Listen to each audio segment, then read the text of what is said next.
Go now to Jake in Temple, Texas, watching on YouTube. Jake, thanks for watching on YouTube. Your question for Jim Blackburn. Hi, yeah. Can you guys hear me okay? Yes, we can. Yes. All right.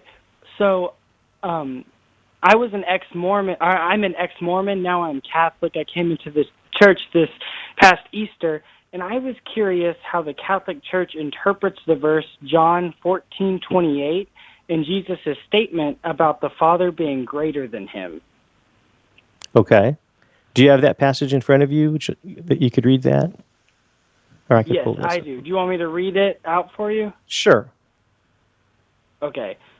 So it says, "You heard me say, I am going away, and I am coming back to you. If you loved me, you would be glad that I am going to the Father, for the Father is greater than I." Okay.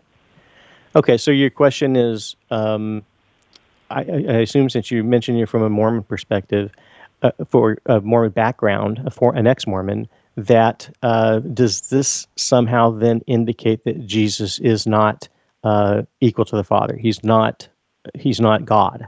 Is that what Yes, you're?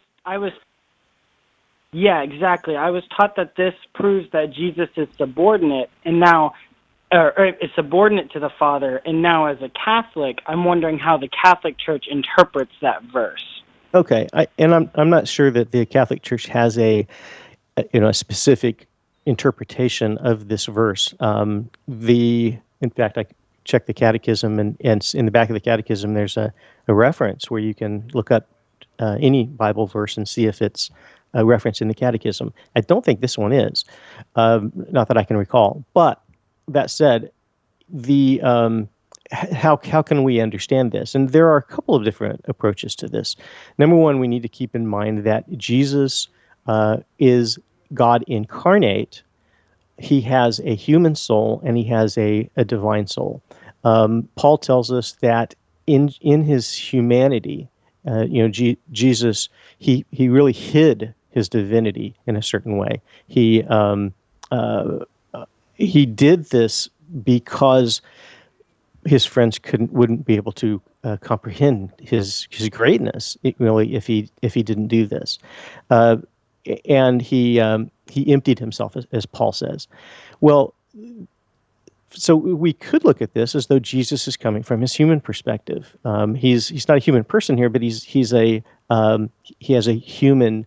The human incarnation of the second person of the Trinity, and through his humanity, his divinity and the Father's divinity is greater than his humanity.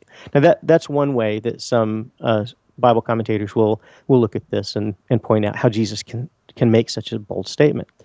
Another perspective, if we were to say, well, Jesus is coming from the perspective of his divinity, is that in Catholic theology and in Christian theology going way back, the very first several centuries of the Church, really the divinity of Christ and the divinity of the Father, the divinity of the Holy Spirit, how this all relates was a very big topic, and it took centuries for these things to be ironed out. And I hear music as we go into a break. Let me pick it up from there after the break. We were speaking, Jim Blackburn, when we left, to Jake in Temple, Texas, about what does the Catholic Church understand by Jesus' statement, the Father is greater than I. Yes, and in particular, we're talking about John 14, verse 28. And I did look in the Catechism of the Catholic Church, and I could not find a reference for that. Before the break, I approached it from the perspective that many commentators do, in that Christ may be speaking in regard to his human nature, not his divine nature. And of course, the divine nature of the Father is greater than the human nature of Christ.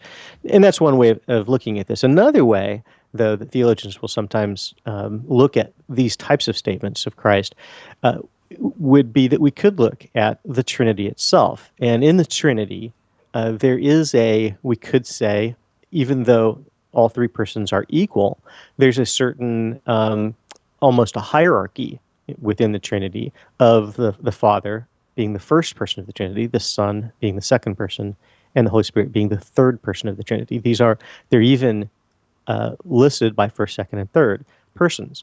And in fact, we often will, when we look at this, look at it from this perspective, we see that that's really how we distinguish between the three persons of the Trinity, is their relationship with each other. The Son proceeds from, or is begotten of the Father, and the Holy Spirit proceeds from the Father and the Son.